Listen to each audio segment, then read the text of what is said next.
Bom dia, pessoal. Eu queria fazer uma coisa diferente, escolhi IA para falar.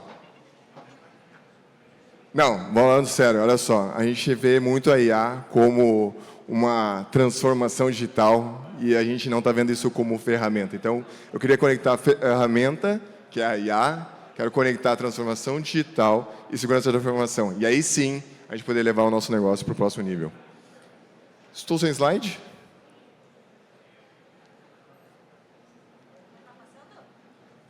Alô, alô? Nada? Nada? Ali com eles até. Para cá? Quem pode me ajudar? Tem que ter alta disponibilidade no slide também, na apresentação, para que isso tudo aconteça da melhor forma possível. Tem que aplaudir, hein, no final, por favor. Conto contigo, tá? Me ajuda. Pessoal, começando então, para a gente não ficar perdendo muito tempo aqui, meu nome é Thiago Guedes, eu sou sócio fundador da Deserve. A Deserve nasceu em 2012 e nós somos especialistas em segurança da informação e privacidade. Em 2022, galera, a gente entendeu que alguns projetos de cibersegurança falhavam por falta de entendimento das ferramentas, dos processos, dos controles, e foi aí que a gente abriu um braço de educação chamado Deserve Academy.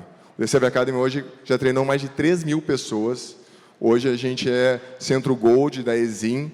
Nós somos um dos 5 parceiros da IAPP e também ministramos cursos da Computia, porque a gente viu que 100 pessoas não vai funcionar a nossa estratégia de segurança da informação. Então, a gente precisa que as pessoas estejam no mesmo nível que a gente, né, que estejam na mesma batida, com o mesmo nível de conhecimento e também, não só aí o time técnico. Né? As 2 últimas palestras que a gente falou aqui, falou bastante de coisa técnica, mas o negócio também. Então, a gente tem trazido cada vez mais os fundadores, os inovadores, a pessoa de pesquisa, para a gente poder aí levar a segurança da informação.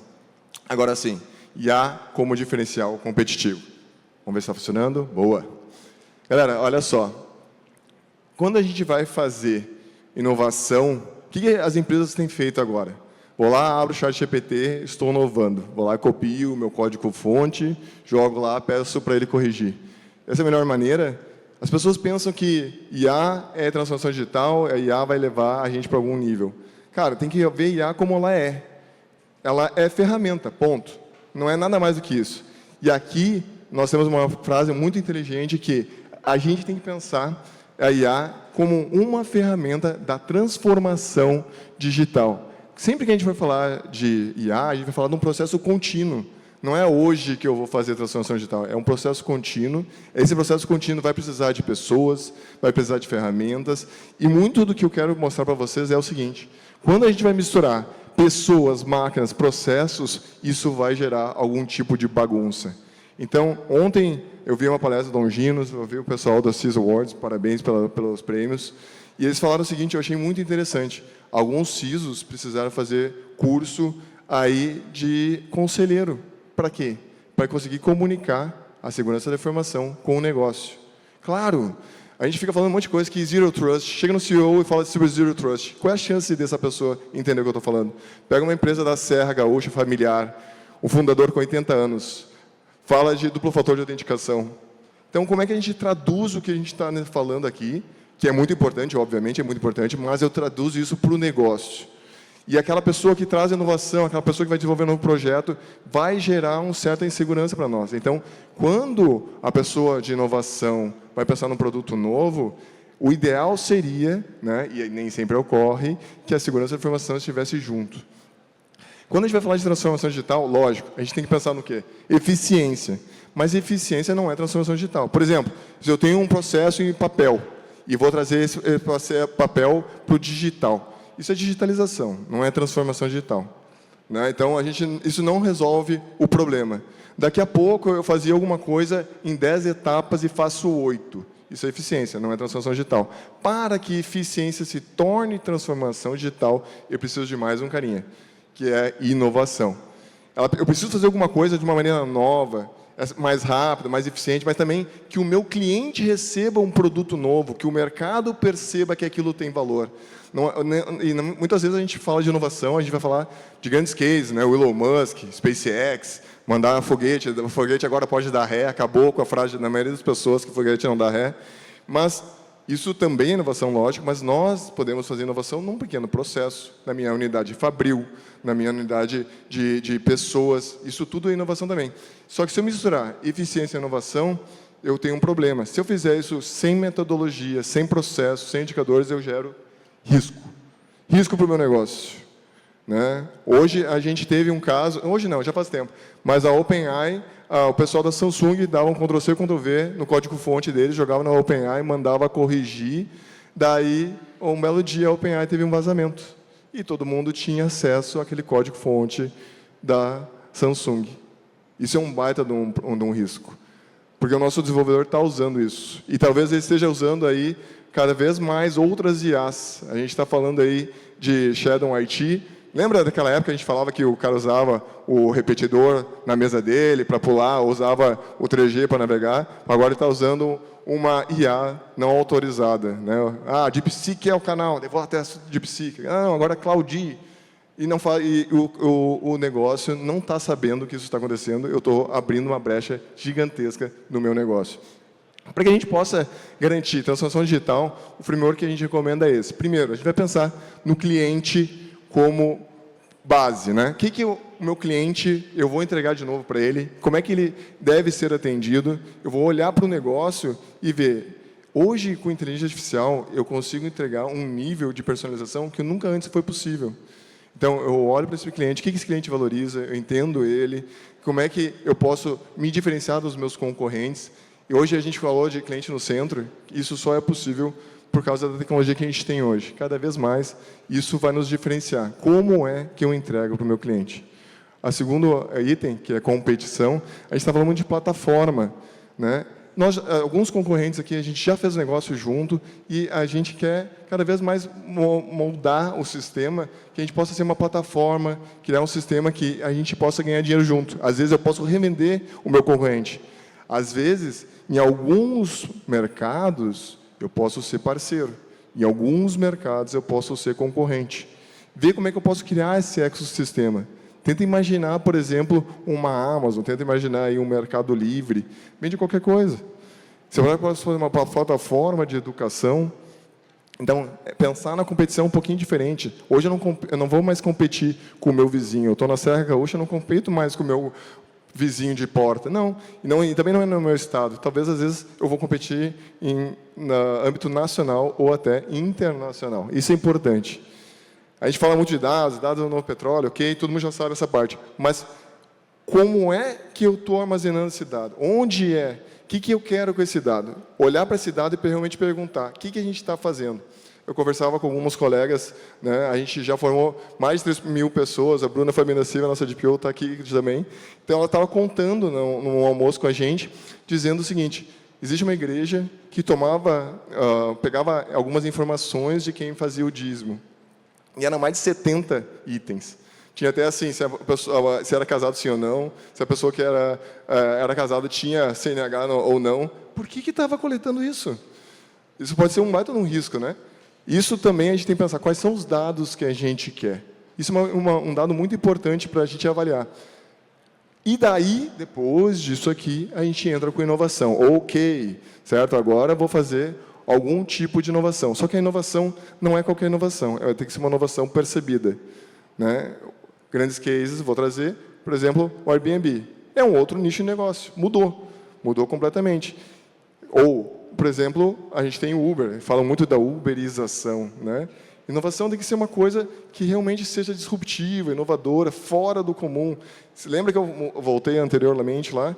Hoje as pessoas estão confundindo inovação com eficiência. Eficiência é top, mas não é inovação. Cuidado, são coisas distintas. Por fim, mas não menos importante, a gente tem que agregar valor. Um grande exemplo de valor, não sei se vocês são dessa época, eu sou, entregando a idade, do Napster. Vocês lembram do Napster? Pô, o Napster era legal, né? E daí a gente conectava, na sexta-feira, de madrugada, para pagar um pulso só, e baixava, assim, 5 músicas. Uau! E daí tinha um HD, tu trocava com o teu colega. Cara, isso aí é valor, entendeu? É valor percebido, é uma coisa diferente de fazer. Tá? Então, esses 5 itens é o básico para a gente dizer, pô, ok, fazemos transformação digital nesta empresa. Mas lembra que a gente falou antes o quê? Transformação digital vai gerar riscos novos, riscos talvez não percebidos. E aqui a gente começa a falar, vamos problematizar um pouco mais aqueles 5 pilares. Se eu tiver a IA e eu tenho que pensar em segurança, eu tenho que pensar como é que isso pode ser base do meu cliente, mas com segurança. Lembra desse aqui, o vazamento? Então, o que essa empresa está fazendo? Por exemplo, agora está na moda chatbot. Chatbot com IA generativa. Né? Não sei se vocês lembram, antigamente IA era com aquele monte de if, else, né? O primeiro artigo que a gente tem, notícia de 1940, do Alan Turing. Então, IA é bastante antiga, já tinha esse chatbot, só que agora a IA generativa dá um nível de sofisticação, parece que realmente eu estou conversando com uma pessoa, certo? Mas onde é que isso está armazenado? Quais são os tipos de dados? Esse meu agente está bem configurado? Você ainda vai vazar dados da empresa? Pô, cara, isso é uma coisa que tem que ser considerada. E olha só, deu aquele burburinho que a DeepSeek superou a OpenAI, que era melhor, mais barato, fazia 1/3, etc. Tal. Logo em seguida, uma semana ou 15 dias, não me recordo, teve vazamento de dados. Será que o pessoal de inovação consultou o time de segurança? Quantas pessoas não se jogaram para experimentar isso, copiar o código-fonte? Tem gente que copia até os dados pessoais, a Bruna fica com o cabelo branco, né? Pega lá a base de cliente e pede para fazer uma tabela. Então, pensar nisso. Hoje, de repente, será que não seria o caso de, se eu quero usar o DeepSeek, hoje o DeepSeek eu posso instalar no meu servidor. Eu poderia instalar no servidor local, por exemplo. Ou posso ter uma nuvem própria. Enfim, de que forma eu vou fazer isso? Consultar o negócio, ver qual é o meu apetite de risco, consultar o meu CISO, trazer o negócio e a segurança da informação juntos para poder levar no próximo nível. O segundo item que eu queria trazer para vocês é a questão da competição. Ver a IA como uma blindagem competitiva. Ok, vamos pensar no que isso pode acontecer. A Amazon agora está usando IA para gerar a descrição dos produtos.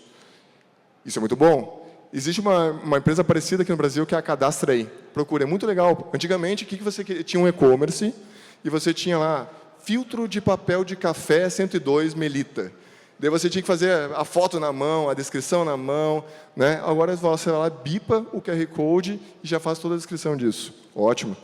Mas será que aquela descrição está adequada? Ela está correta? Daqui a pouco, se eu estiver fazendo uma coisa, um anúncio mal escrito, eu posso ter um problema com CDC. Eu posso ter lá no direito do consumidor. Daqui a pouco eu posso ter um prejuízo financeiro, porque eu ofertei um preço errado. Então, isso pode ser um risco também. Quem é que avalia isso? De qual base eu estou usando? Estou usando uma base pública ou estou usando do meu próprio RP? Como é que está sendo essa conexão? Hoje, a explosão de ataques à API é gigantesca. Eu estou usando uma API minha, eu faço algum tipo de análise, essa API está aberta ao mercado. No primeiro dia, a gente teve aqui o pessoal da DSEC, que são muito bons, falando da cadeia de valor do cliente. Às vezes a gente fica muito olhando para o nosso umbiguinho, esquece todo o ecossistema e daqui a pouco expõe dados da nossa organização que não deveria. Será que deveria ter um RP meu com dados abertos, uma API? A se estudar, como é que eu poderia fazer isso? Outra coisa, os dados. Né? Os dados trazem inteligência para o negócio. Os dados, hoje, eles foram usados também para phishing personalizado. Vocês já viram isso? Fantástico. A gente pode escrever um monte de phishing. Cada phishing pode usar o cargo da pessoa, o tom de voz que a pessoa usa. Então, é aquele e-mail que antigamente vinha com erro de português. Lembra que antigamente o phishing dá para ver que era phishing? Não. Agora parece um e-mail da organização, porque é muito personalizado. A gente pode usar isso para o bem também. A gente pode ter um nível de personalização gigantesco. O Thiago comprou o quê? O Thiago trabalha onde? Qual é a faixa etária? É casado ou não é? Então, cada atendimento pode ser único. Aquele nível de personalização pode ser único. Só que tem um problema. De acordo com o Gartner, até 2027, 40% dos problemas de vazamento de informação vai ser porque transferência internacional de dados. Não sei se vocês viram o homem laranja mal, o Donald Trump, que alguns gostam, alguns odeiam, mas ele baixou uma medida que não é para usar nenhum tipo de IA que esteja hospedada na China. Tanto é que a Perplexity queria usar o DeepSeek, teve que baixar isso nos data centers americanos e usar dentro dos data centers americanos. O que faz sentido, porque pensa só, qual é o nível de segurança que eu tenho lá num servidor chinês, ou qualquer outro lugar? Como é que eu garanto isso? Então, esse tipo de problema vai ser cada vez mais comum para nós. E para nós, como negócio, é uma baita de uma oportunidade. Mas para o negócio é um baita no risco. Avaliação disso. E a grupo de inovação entre cibersegurança, às vezes competem no sentido de cibersegurança normalmente é a pessoa mais quadradinha, tem um framework, tenho que seguir a ISO, tal, não posso fazer isso, não posso fazer aquilo, e o pessoal de inovação quer experimentar. Então, todo mundo tem que estar sentado à mesa, né? A gente precisa inovar, no final do dia a empresa só cresce se aumentar a receita ou diminuir despesas, mas tem que ser seguro. Então, todos nós que estamos aqui, a gente tem que olhar para o negócio também. Outro ponto, inovação. Ótimo, legal. Vamos inovar, já falamos de como chegar nessa inovação. Só que, o que normalmente o time faz? O time ele não faz um Business Model Canvas, ele não vai olhar um Privacy by Default, não vai olhar para o Privacy by Design, ele não vai chamar de PO, ele vai sair codando lá, tive uma ideia aqui, vamos codar. Código também é ferramenta, né? A gente podia fazer um Business Model Canvas, a gente podia fazer tudo no papel primeiro, antes de sair desenvolvendo. Isso também é o jeito de inovar. Mas não, normalmente o que acontece é, senta o desenvolvedor, um grupo de desenvolvedor, bora codar e vamos ver o que acontece. Não passa para um SAST, não passa para um DAST, né? Não tem alguma metodologia. Minha propriedade intelectual está espalhada. Home office é lindo, maravilhoso. Só que o cara usa o próprio dispositivo dele, baixa a propriedade intelectual na máquina dele, e às vezes, quando ele é desligado, o código da empresa fica na máquina dele, ou ele salva no OneDrive dele. Como é que eu controlo isso? Eu tenho um meu DLP na máquina, eu tenho um user behavior para analisar como é que é o comportamento desse cliente, do meu prestador de serviço. Avaliar também. Então, Privacy by Design é um mínimo quando eu vou criar uma nova solução. Mas tem outras tantas ferramentas que a gente pode considerar. Valor. E daí, então, aqui é o ponto-chave. A empresa que não inovar, ela vai quebrar, óbvio, certo? Mas isso não é tão óbvio assim. A gente vê que as empresas têm resistência. Muito que a gente chega nas empresas para conversar, sempre foi feito assim, a empresa funciona dessa forma faz 1000 anos. Só que o que acontece? A gente tem um case aqui que todos vocês devem saber, da Netflix, né? A Netflix hoje ela é referência em inovação, hoje a forma que ela faz o streaming é único, o catálogo de filmes ela é personalizado para você. Quando ela vai gravar um vídeo próprio, ela usa o seu consumo de vídeo para saber qual é o que tem mais chance de dar audiência. Então, isso aqui é, no final do dia, o que a gente gostaria para as empresas. Mas nem sempre é possível. Então, eu queria convidar todo mundo que está aqui a se fazer uma pergunta. Será que eu quero aprender na minha dor? Ou será que eu posso usar o mercado e aprender com o mercado? Eu brinco com o time de vendas. O melhor cliente é aquele que acabou de sofrer um vazamento, porque daí o budget é ilimitado. Mas tenta provar o budget, se nunca deu nada, né? Aqui a gente sempre faz assim. É muito difícil. Isso não dá. A colega falou antes aqui na apresentação dela, muito bem falado, que muitas vezes o negócio entende que segurança da informação é responsabilidade do provider. Eu tenho a AWS vai cuidar da minha nuvem. Muito errado, muito longe da realidade. Então, nós temos que conscientizar o nosso negócio. Eu estou com o Charles na PCRS, procura o Charles, ele está com a Associação de Profissionais de Cibersegurança do Rio Grande do Sul, está levando esse nível de conscientização, não só para nós técnicos, que já entendemos isso, a gente já entende a importância disso, mas muitas vezes o negócio não. E o Charles está traduzindo essa nossa necessidade de cibersegurança para o negócio. Então, ele está com um papo muito legal nesse sentido de conscientização, e é justamente para que a gente possa aprender que o Facebook teve um vazamento de 533 milhões de usuários. A Target ela teve o maior prejuízo, 18 milhões aí, para pagar um resgate. Ou pior ainda, uma Blockbuster quebrou, porque ela teve a oportunidade de comprar uma Netflix e riu da cara da Netflix, e no final das contas, a Netflix riu por último. Então, não precisa ser a gente. O que eu quero propor a vocês? Quem for executivo, quem quer ter a sua empresa, mas não só. Quem for de cyber, ajuda o executivo de vocês. Primeira coisa, mapear quais são os processos. Isso é básico, na ISO 27001 vai falar isso, na LGPD vai falar isso, no NIST vai falar isso. Tem que ter. Aí a gente ainda trabalha com empresas que não têm mapeamento de processos. Como é que eu vou dizer qual é o processo é crítico se eu nem mapeei meus processos? Então, mapeei o processo. Quais são os processos críticos? O que eu consigo utilizar a IA para inovar, para acelerar, para ser mais eficiente? Ponto 2, garanta a qualidade dos dados. A IA, ela tem uma regra muito simples, trash in, trash out. Né? Se você começar a ensinar lixo lá, botar lixo lá para dentro, ela vai te responder de uma forma que você não gostaria. Então, entenda que se você quer ensinar, seja no seu próprio chat GPT, né, outras tantas, se você quer criar seu próprio LLM, quer fazer um fine tuning, quer fazer um embed, enfim, que tipo de dados eu estou utilizando? Faça essa avaliação. Será que eu preciso passar todas as minhas informações lá? Eu posso definir exatamente o que eu quero mostrar. Outro ponto. Temos 10 minutos, obrigado. Automação, beleza. Será que eu preciso usar a inteligência artificial para tudo? Não posso fazer um RPA? Eu não posso fazer um código em Python? Não posso fazer um script? Existem outras soluções? Daqui a pouco eu quero fazer uma contagem básica de palavras. E eu tenho uma ideia genial. Vou contar palavras com como? Com o LLM. Ele não faz, porque eu tenho outras ferramentas para fazer. Eu posso usar Python, eu tenho uma biblioteca básica do Python que faz isso. Então, eu vou olhar para isso, equilibrar a questão de controle e segurança. De repente, eu já tenho uma coisa mais madura, não preciso me arriscar. Depende do qual é o resultado que eu quero. Todo mundo falou aqui, né?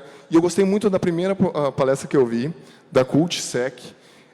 Tem uma frase que eu não concordo, e a pessoa que estava palestrando disse que não concorda também, eu achei ótima, que as pessoas são o elo mais fraco. Não são. Não são mais fracos. Quem fundou o negócio? Foi uma pessoa. Quem compra produto? É uma pessoa. Quem é o comercial? É uma pessoa. Pô, pessoa do caralho, meu. Só que assim, pessoa mal treinada vai te dar problema. Então, tu tem que levar. Tem que levar. A nossa colega também falou que a corrente mais fraca é o elo mais fraco. Então, nós temos que treinar todo mundo. Todo mundo. A conscientização em privacidade não é o CEO. Não, é todo mundo. Teve uma empresa que fez um treinamento conosco, há mais tempo atrás. Ela levou todo o time, inclusive o time da limpeza. Ali, meu coração se aqueceu. Porque ainda temos... É isso que a gente quer conscientizar todo mundo. Daqui a pouco, sabe o que acontecia?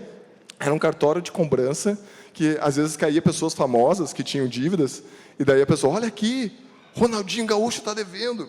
Tirava uma foto e mandava no grupo da família. Vazamento de dados. Entendeu? Então, isso era a pessoa que estava no dia a dia. Daí vai lá treinar, o CISO, que já sabe, vai chover no molhado. Não, cara, é treinamento para todo mundo. Inovar. E também medição. Quem não mede, não gerencia. Isso é regra para tudo. Beleza, vou fazer um processo com IA. Vou medir a eficiência, vou medir se isso está sendo adequado. Quais são os KPIs mínimos? KPIs mínimos. Eu tenho que ver se meu tempo de resposta melhorou, se está adequado. A experiência lembra do primeiro quadrante que a gente falou? É cliente. Se eu tenho uma IA top, que demora para responder, não adianta. Não serve para nada.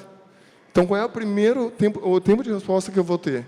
Segundo, eu tive realmente uma eficiência operacional, daqui a pouco eu compliquei tanto, que esse negócio nem se pagou, ficou pior. Né? Então, eu tenho que medir esse aumento de eficiência operacional. Eu realmente tive redução de custos e a experiência está melhor. Tanto, eu posso olhar para o meu próprio time também. Será que meu time está atendendo mais fácil? Um dos problemas que a gente tem na DServe hoje, por exemplo, é que, às vezes, no DServe Academy, alguém, sábado, à meia-noite, quer comprar um curso de Scrum. Quem é que vai atender esse cara? Bom, agora temos uma opção. Podemos fazer isso com IA. Fantástico. Então, isso aqui são as métricas mínimas. Não são todas, obviamente. Dá para a gente falar muito mais do que em 30 minutos, mas eu quis fazer esse apanhado geral. Galera, IA, ferramenta, querem fazer alguma coisa, pensem em transformação digital, mas casem isso com segurança da informação, e é a nossa obrigação, como especialista em segurança da informação, sou formado na Unicino de Segurança da Informação, tenho MBA aqui também, então eu vejo que a gente fica muito no que é tecniquez, é legal, mas a gente tem que sair um pouquinho da nossa bolha, furar a nossa bolha e se comunicar com as outras áreas da empresa, para a gente poder elevar o nível de todo mundo. Se você quer um diagnóstico gratuito, seja de LGPD, transformação digital, o ISO 27001, escaneie esse QR Code, preenche o formulário, nosso time comercial vai entrar em contato com você, e aqui eu vou ficar no canto para vocês poderem utilizar. A gente vai entrar em contato com você, a gente vai fazer esse diagnóstico, vai te ajudar, porque a gente, mais do que cliente, lógico que a gente quer faturar, mas mais do que cliente, a gente quer fazer parceiro, a gente quer fazer que essa comunidade de cibersegurança aumente o valor. A gente estava falando no nível das palestras aqui. Eu vou confessar que aqui o Secops eu acho que atendeu bem a demanda, porque são vários níveis. Teve pessoas extremamente técnicas, que deveriam falar as suas coisas técnicas, mas teve pessoas de negócio. Então, acho que isso é bom, a gente começar a sair um pouco do técnicas. E uma outra coisa é o seguinte, Esse sou eu, obviamente. Aqui está meu LinkedIn. Se você escanear esse QR Code, você vai ser levado para o LinkedIn, tá? A Deserve tem parceria desde 2022 com a Exim. A Exim está com 3 novos treinamentos de IA. O mais básico que eles chamam de IA Foundation, que ele é bem básico, o que é um LLM, o que é um embedding, vai dar toda essa parte conceitual para vocês. O segundo, ele vai falar de IA generativa especificamente, e o outro, que ele é mais hardcore, mais para desenvolvedor, que é de Machine Learning. Esses 3 lançamentos, eu tenho um post, o primeiro post no meu nome, para quem me adicionar e fazer um comentário nesse post, nós vamos dar 50% de desconto nesse lançamento, tá? De graça. E, além disso, a gente está com um sorteio aqui, galera, de quem quiser fazer o certificado internacional da Exim, também a organização está usando isso em parceria para você poder fazer um certificado internacional. Para quem quer carreira internacional, é fantástico. Quem olhou a palestra do CISO Wars ontem, viu a galera com 60 certificações indo morar fora do Brasil. Cara, é lógico, entendeu? Lógico. Você vai fazer um curso na Unicinos, aqui no Brasil a gente reconhece isso. Mas será que eu vou morar lá em Tampa? Será que quem é Unicinos? Será que o pessoal reconhece Unicinos? Mas todo mundo reconhece Exim, todo mundo reconhece Computia e APP. Então, para quem quer uma carreira internacional, faz todo sentido. Para quem quer o maior salário, também faz todo sentido. Beleza, galera? Então, agradeço profundamente vocês. Aqui estão os nossos contatos da Deserve. A gente está bem na entrada ali. Está quase credenciando a galera. Quem quiser bater um papo com a nossa DPO, comigo, estarei à disposição. E um bom evento para todos.